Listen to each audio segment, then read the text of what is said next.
स्वागत है। आप सभी का हाइपर नाइफ में सीन शुरू होता है। जियोंग जंगल में सुअर का शिकार कर रही थी। वहां पर यंगजू आकर कहता है, बस करो, तुमने आज बहुत शिकार कर लिया। वो उससे कहती है, मैं यहाँ पर लोगों की मदद कर रही हूँ, मैं जितने जंगली सुअर का शिकार करूंगी उतना ही अच्छा है। वह कहता है, बस करो ये पागलपन, तुम पिछले कुछ दिनों से बात नहीं कर रही हो, साथ ही खाना भी नहीं खा रही, आखिर तुम्हें हुआ क्या है। वो उल्टा उसी पर चिल्लाते हुए कहती है, तुम्हें मेरी इतनी फिक्र करने की कोई जरूरत नहीं है, यहां से चले जाओ। यंगजू के जाने के बाद वापस से शिकार करते हुए सोचती है, आखिर चोई ने मेरे साथ ऐसा क्यों किया। फिर हॉस्पिटल आई सु यांग को देखने। वो अभी भी कोमा से बाहर नहीं आया था। जाते वक्त वो चोई को वहां पर देखती है, फिर उनसे कहती है, क्या आप इसे भी मारने आए हैं। वह जवाब देते हैं, इसमें मेरा कोई हाथ नहीं है, यह सब हुआ है तुम्हारी पागलपन के कारण। तुम अभी भी कुछ भी नहीं सीखी हो। पुलिस को फॉरेंसिक सबूत में तुम्हारे डॉग के हेयर मिले हैं। अब तुम क्या करोगी, तुम्हारे पास ज्यादा टाइम नहीं है। वह कहती है, मुझे पुलिस वाले पकड़ लेंगे या फिर बचने के लिए मुझे आपका इलाज करना होगा, जो कि मैं जिंदा रहते हुए कभी भी नहीं करूंगी। जो कुछ भी होगा मैं देख लूंगी। पुलिस वाले अपनी पूरी जी जान लगा रहे थे कातिल को ढूंढने के लिए, पर उन्हें कुछ सबूत मिलता नहीं है। उन्हीं में से एक पुलिस वाला सारे इन्वेस्टिगेशन की फोटो लेकर एक गुंडे को देकर बताता है, अभी भी पुलिस को कोई सबूत नहीं मिला है। शाम को मिस्टर किम आते हैं जियोंग के पास। वह कहते हैं, आखिर तुम्हें हुआ क्या है, तुम इतना उदास क्यों रह रही हो। वो बोलती है, बस लाइफ थोड़ी मुश्किल चल रही है। वो बताते हैं, क्या तुम्हें वह दिन याद है जब तुम पहली बार मेरे क्लिनिक आई थी। मैंने तुम्हें यंगजू की हालत बताई। उसे याद आता है कि कैसे यंगजू अपना ऑपरेशन नहीं करवाना चाहता था, क्योंकि वह लाइफ से हार गया, इसलिए वह मरना चाहता था। वह उससे कहती है, तुम सोच रहे होगे कि तुम शांति से मर जाओगे, पर ऐसा होगा नहीं। तुम्हें रोज इतना दर्द होगा जितना तुम सह नहीं पाओगे, पर ऑपरेशन के दौरान अगर कुछ गलती होता है तो तुम एक झटके में बिना दर्द से मरोगे। इसलिए सोच लो तुम्हारे लिए बेहतर ऑप्शन क्या है, बिना ऑपरेशन करवाए हर दिन दर्द भरी जिंदगी जीना या फिर ऑपरेशन करवाना।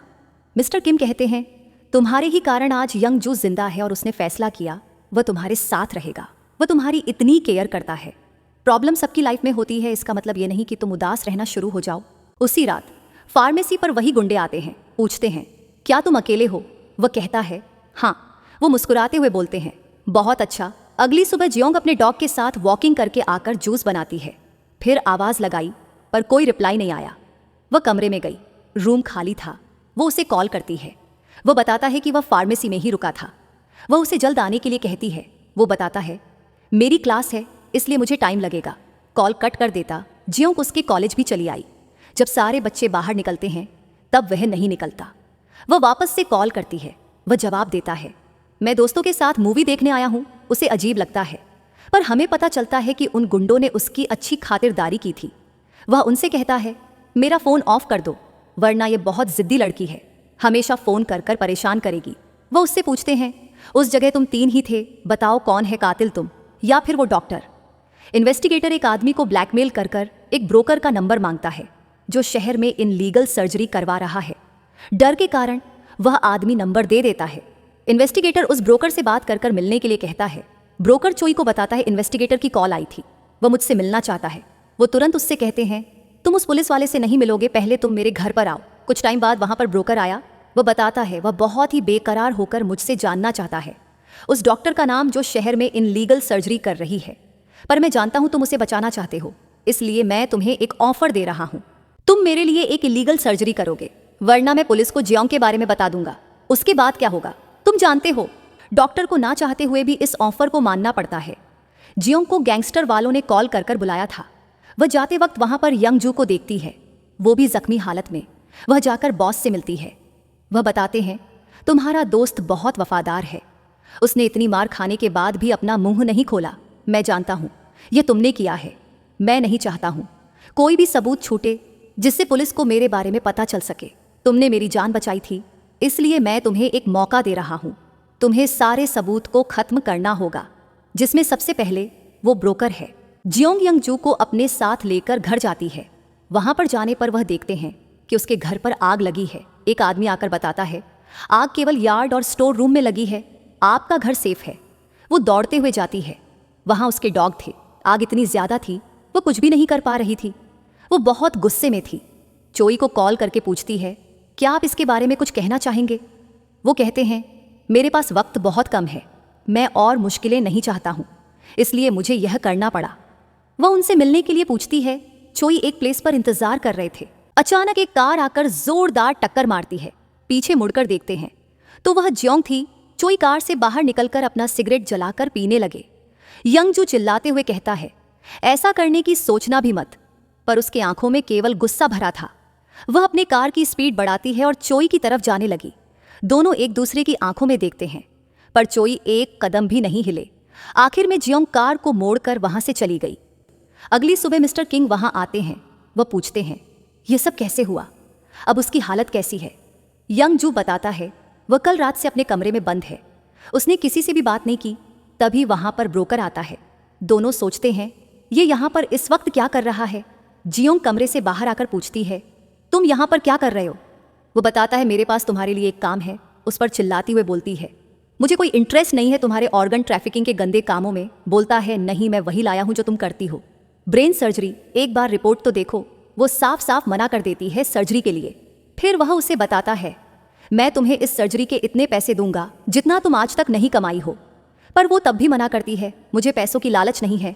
वह बोलता है, पुलिस वाले तुम्हारी तलाश कर रहे हैं, वह मेरे पास भी आए थे। मैं नहीं चाहता हूं तुम किसी मुसीबत में पड़ो, इसलिए तुम्हें यह करना ही होगा। जियोंग रेडी हो जाती है सर्जरी के लिए। वह सब एक पोर्ट पर जाकर इंतजार कर रहे थे। वह पूछता है कि आपको पता है ये पेशेंट कौन है, इसने कितनी बड़ी शिप बुलाई है, आखिर हम इसमें ऑपरेशन कैसे करेंगे मिस्टर किम। कहते हैं, सर्जरी के लिए 2 डॉक्टरों की जरूरत पड़ती है। दूसरा कौन है, ब्रोकर बताता है, वह बस आने ही वाला है। देखो वह आ गया। जियोंग देखकर पूरी तरह से शॉक हो गई कि दूसरा डॉक्टर कोई और नहीं बल्कि चोई है। बहुत ज्यादा गुस्से में आ गई, पर वह कुछ भी कहती नहीं है। सभी शिप के अंदर आ गए। ब्रोकर ने उनके फोन जमा करवा लिया। जियोंग उसको घूरते हुए बोलती है, क्या तुम्हें इस शहर में कोई और डॉक्टर नहीं मिला जो मेरी हेल्प कर सके। वो बोला, ये क्लाइंट की डिमांड थी कि सबसे बेस्ट डॉक्टर ही सर्जरी करेगा और वह डॉक्टर चोई है। तुम यहाँ सेकंड डॉक्टर हो जो उनकी हेल्प करोगी। मिस्टर किम और यंगजू को नीचे बेसमेंट में लेकर आया गया। वहां जाने पर वह देखते हैं यहाँ पर सारी न्यू टेक्नोलॉजी की मशीन है।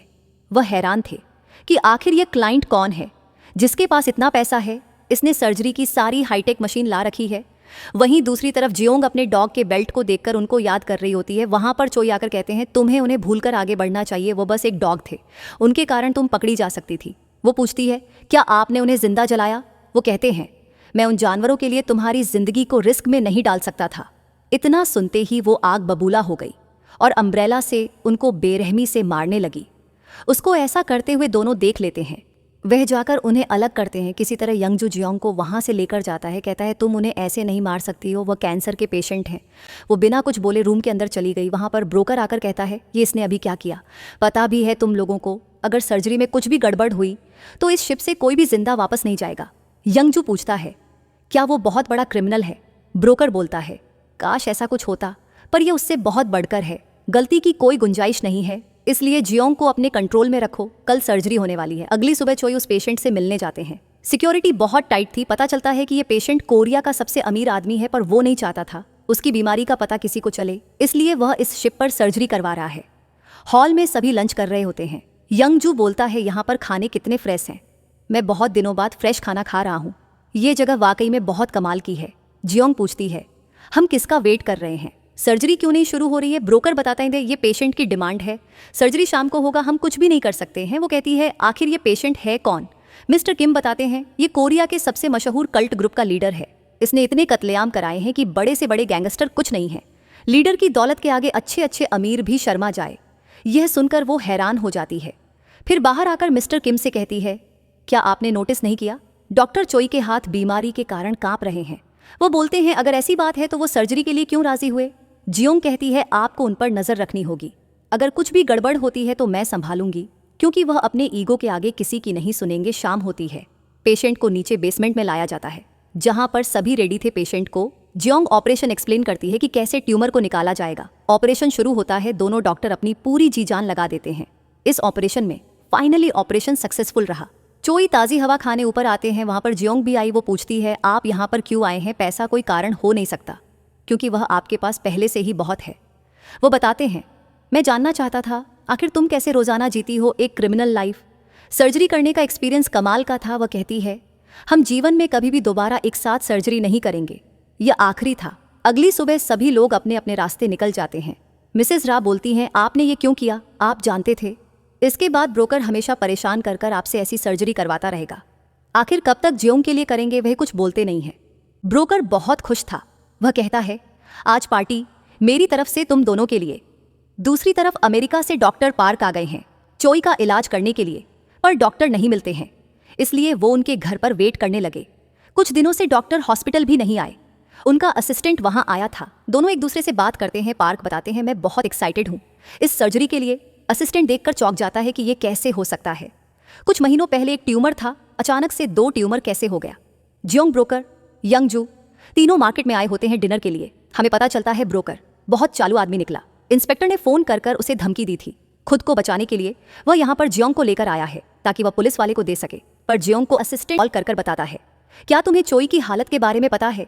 वह बताती है, हाँ, उनको एक माइनर ट्यूमर है। वह बताता है, मैंने नई रिपोर्ट देखी है, वह बस कुछ ही दिनों के मेहमान हैं, एक नया ट्यूमर बन गया है। यह सुनते ही वह पूरी तरह से शॉक हो जाती है। पर तभी कोई ब्रोकर को अपने साथ ले गया। जियोंग नीचे कुछ ब्लड की बूंदें देखती है। वो पूरी तरह से हैरान थी। उसे लगता है शायद यह चोई थे। तभी यंगजू उसे लेकर वहां से भागता है। कुछ टाइम बाद पुलिस को ब्रोकर की डेड बॉडी मिलती है। उसका फॉरेंसिक करने के बाद उन्हें पता चलता है कि जिसने भी इसे मारा है वो प्रोफेशनल से एक डॉक्टर है, क्योंकि उसने एकदम सटीक कट लगाया है। इन्वेस्टिगेटर सारे सीसीटीवी फुटेज देखता है। उसमें एक आदमी अचानक से आकर ब्रोकर को अपने साथ ले गया। इन्वेस्टिगेटर को पहले से शक था, पर अब उसे यकीन हो गया कि ये चोई का ही काम है। डॉक्टर चोई पार्क को अपने साथ हॉस्पिटल लेकर जाते हैं, जहां सभी से इंट्रोड्यूस करवाया। आज दिन काफी अच्छा रहा, पर पार्क कहता है, मैं बहुत एक्साइटेड हूं उस लेजेंड सर्जन से मिलने के लिए जिसके बारे में आपने बताया था। कब मिलवा रहे हैं आप उससे? वो कहते हैं, जल्द ही। घर जाकर जियोंग बहुत परेशान होती है। वह कोशिश करती है किसी तरह इस प्रॉब्लम का सोल्यूशन निकालने के लिए, और आखिरकार वो डॉक्टर से मिलती है। कहती है, आपने मुझे पहले क्यों नहीं बताया कि सिचुएशन इतनी क्रिटिकल है और टाइम भी बहुत कम है? आपको पता है कि केवल आप ही हैं मेरे लाइफ में इकलौते इंसान जिसको मेरी फिक्र है। मैं सर्जरी करूंगी। वह पूछते हैं, तुम अचानक से कैसे मान गई? मैं सोचकर बताऊंगा। वह कहती है, आपको इसकी ज़रूरत है, वरना आप मारे जाएंगे। वह कहती है, मैं जल्द से जल्द OMR रेडी करवाती हूँ, मैं लोकेशन भेज दूंगी, वहाँ पर चले आइएगा। वो ऑफिस जाकर अपना सारा पैकिंग करते हैं। मिसेज रा कहती है, आप ये क्यों कर रहे हैं? वो बताते हैं, ये बहुत ज़रूरी है। वो कुछ भी फील नहीं करती है, हर चीज़ को ईगो पे लेती है। उसके अंदर पूरा पागलपन भरा है, उसे सीखना होगा। एक सर्जन के हाथ में लाइफ और डेथ दोनों होता है। जियोंग ऑपरेशन रूम रेडी करती है, पर डॉक्टर नहीं आते हैं। उनकी जगह पार्क आता है। बताता है, ये मुझे मिला उनके कमरे से वह दवा है जो मैंने उनके लिए लिखा था, पर उन्होंने इसे बदल दिया। वह एक सेमी पॉइजन ले रहे हैं सालों से, इसके कारण ट्यूमर जल्दी से बढ़ रहा है। वह खुद मरना चाहते हैं। वो गुस्सा करती है, फिर वहाँ से निकल गई। उसके जाने के बाद मिस्टर किम पूछते हैं, डॉक्टर ये सब कब से कर रहे हैं? वो बताते हैं, पिछले 1 साल से। क्या वह सर्जरी नहीं करवाना चाहते हैं? वो बोलते हैं, बिल्कुल चाहते हैं। मिस्टर किम बोलते हैं, इसका मतलब वह चाहते हैं सर्जरी के दौरान उनकी मौत टेबल पर हो, कहीं और नहीं। इसीलिए वह चाहते थे कि उनकी सर्जरी केवल जियोंग करें, क्योंकि आज तक इसकी एक भी सर्जरी फेल नहीं हुई है। वो जियोंग को फेलियर का सबक सिखाना चाहते थे। जियोंग उन्हें हर जगह ढूंढने की कोशिश करती है, पर वह कहीं भी नहीं मिलते हैं। वह हार नहीं मानती है, दिन रात एक कर देती है। आखिर उसे पता चल जाता है। पार्क बताता है, डॉक्टर चोई की सर्जरी हम दोनों यहाँ पर करेंगे। चोई की हालत ठीक नहीं थी, वो व्हीलचेयर पर थे। सबको लगता था उनकी मौत निश्चित है, पर जियोंग बोलती है, मैं आपको किसी भी तरह बचाकर रहूंगी, क्योंकि मैंने आपसे ही सीखा है। सीन कट होता है। हमें कुछ टाइम बाद दिखाया जाता है जहां मिसेज रा के घर पर यंगजू डॉग के साथ खेल रहा है। डॉग मरे नहीं थे, वह जिंदा है। जियोंग आज भी सर्जरी करती है, वो भी 0 फेलियर रिकॉर्ड के साथ। इसका मतलब उसने डॉक्टर को बचा लिया। यहाँ इस सीरीज का एंड होता है। अभी तक वीडियो में बने रहने के लिए thank you. Take care. Bye bye.